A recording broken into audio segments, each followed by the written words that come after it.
Welcome to Overwatch, mostly. This time we're going to be talking about, well, kind of my approach to the game and how I think about the game. It's all about prioritization, and I talk about it a lot during coaching the many. The idea of a rotating list of priorities or stages for various heroes to try and get the most bang for your buck. I'll preface now because I know people will ask. I go into specifics on these usually during coaching the many itself. I'm not going through a priority list of 23 heroes in a single video. This is based all on a pretty simple principle. Heroes have different kits, some of which overlap a little bit. What you want to do is maximize the effectiveness of what makes your hero good. This sounds stupidly obvious, but let's flesh out the idea. If I'm playing McCree, but all my engagements are at long range, and nothing ever really gets into flashbang range, well, one of two things should probably be happening. A, I need to get closer to the enemy to put my hero's kit to better work, or B, I should probably swap to Soldier 76 who's going to be better over a longer distance. I see people trip up on this kind of thing a lot. They'll play one hero like they're playing a different hero entirely. Sombra is a classic example. People tend to try and play her like Tracer or Genji, in which case Tracer and Genji are, unsurprisingly, far better at, say, flanking and picking off supports. Or they might try and brute force barriers and such with her attacking from the front, in which case there's better heroes for doing that as well with higher DPS outputs. This style of thinking relies very heavily on your knowledge of the hero and how it slots effectively into your team. During the first minute or so of the game, you should absolutely be keeping an eye on your team lineup and thinking carefully about how you're going to approach the coming battles. Let's take Soldier 76 for example. If we're running a tank-heavy comp with Roadhog, Reinhardt, Nazarian and a Soldier, we're probably going to be playing differently than if we're going to be running a dive comp with Winston, Genji and Tracer on our team. In the first instance, with tank comp, we're probably the more mobile, flexible DPS and our only long-range solution to problems, in which case we want to be focusing on threats that other people can't handle on the team, like Pharah and Widowmaker. And if those threats aren't present, then we'll probably go back to shelling on the barrier, but mostly Roadhog's going to be focusing on that, for example. In the second instance, with dive comp, we want to play more opportunistically. If the dive group can cause disruption, we can start punishing the enemy team more and more and more. We want to maximize this pressure by keeping pressure on their tanks, like Reinhardt for example, so he can't protect people from the dive and protect people from us at the same time. If he tries to block our damage, we'll grind him down. If he turns to try and fight the dive, then we'll start punishing their team and start getting picks. What you're going to prioritize also varies based on the enemy team. If I'm playing McCree and they have a Tracer, that might become my highest priority as no one else can probably deal with her as well as I can. If they don't have a Tracer but they have a Reinhardt, then I might refocus on trying to control the Reinhardt, punishing bad charges and putting flashbangs over his barrier and stuff like that. If they don't have a Reinhardt, I'll find something else, working down a list of heroes that McCree can cause issue for based on my own understanding of the game. Like I said, this style of thinking takes a lot of knowledge to pull off, but it's honestly fairly straightforward, common sense kind of stuff. Are you good against this hero? Then you should probably be working against them. I mean, you've generally picked a hero because it's a valuable resource for your team in some way. Think about what only you can provide on that team and find ways to maximize that output. It's pretty simple. If you can't leverage what makes your hero strong, like Reaper's melee range tank busting for example, you might want to swap to something else where you can actually leverage some of those strengths. Roadhog probably replacing the Reaper for example, which is basically why you don't see too many Reapers. And you should be setting all of these priorities up basically in the first 30 seconds or so of the game, because then you have a plan. And the plan is simple. I am good at X, so I will focus on X. If X is done, I will go on to Y, and if Y is done, I'll do Z. So, with another example with Zarya, I can save people's lives with barriers, and need to do so to start dealing damage, so early on I'll focus on heavily finding ways to gain charge for myself. Once I have charge, I can be more picky with my barriers, so focusing on punishing things like hooks, and then go and hunt down stuff like Genji's trying to over-rely on deflex, or putting pressure on the enemy Reinhardt's barrier with a constant stream of damage that he can't really avoid. Once I've dealt enough damage, I can then focus on finding a good graviton surge with the rest of my team and win a fight. It's a pretty simple priority list, but you'd be surprised how well this kind of priority works, where you're just running it through your head in a cycle. If you run low on charge, then you simply go back to step 1 and get back to high charge again, and then you go back to step 2.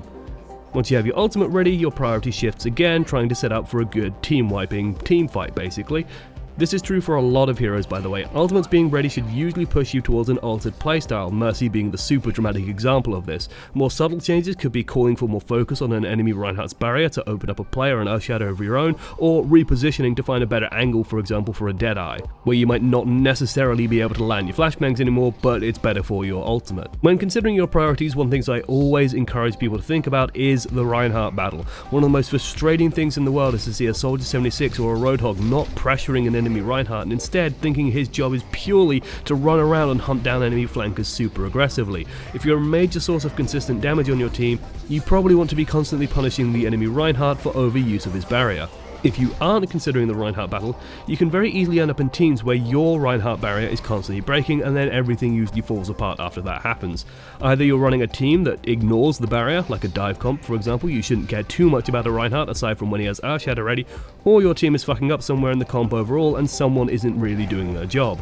By the way, because they're a little bit different, let's touch on supports and healing. Again, think about what makes your hero good compared to the others. If Zenyatta's healing tanks full time and Ana's trying to keep a Tracer and Genji alive, something's kinda fucky there, right? Adjust your healing accordingly with your other support. Ana and Mercy should be focused on healing up large health pools and providing immediate triage to keep people alive and make sure that they aren't dipping too low to where they can instantly die.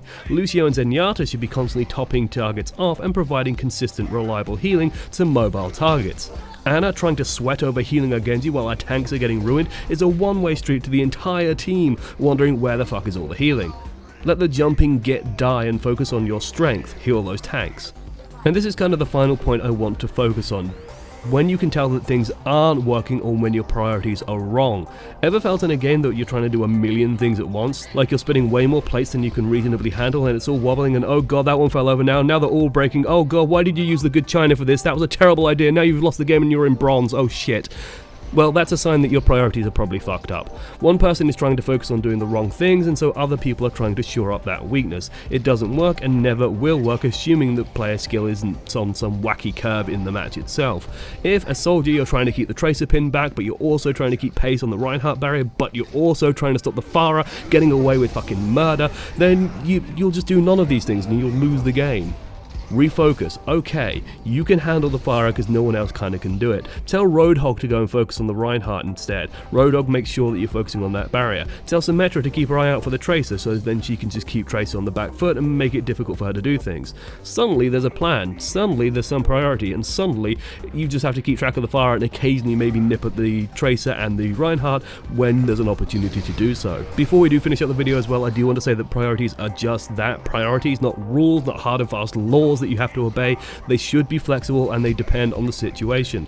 It's going to come down to things like what is the enemy team doing, what is the skill on the enemy team like as well. If they've got a Pharah that can't land a rocket to save a life and is spending all her time licking windows, but there's a Widowmaker shredding everyone alive, then sure, most of your team probably wants to focus on the Widowmaker. If Tracer's an easy hit, but Reinhardt's in front of you and you're thinking, oh, but Ohm said that I need to focus on the Reinhardt barrier, don't ignore the easy punish on the Tracer when, you could be contributing in a big way there.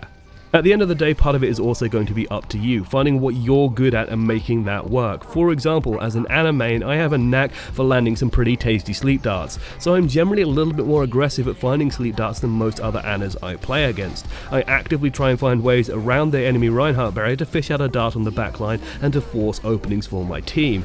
As I said before anyway, I try and give precise information on how I prioritize myself during coaching the many, so if you're after specific hero information, it might be worth digging through one of those.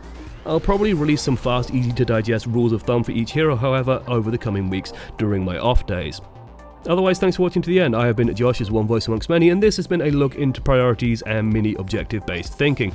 The welcome to Overwatch message, by the way, was a surprise from that lovable rogue Stylosa, and the Twitter of the actress who does that voice acting can be found in the description. Good lord. Isn't it impressive? I found it really impressive. Toodles.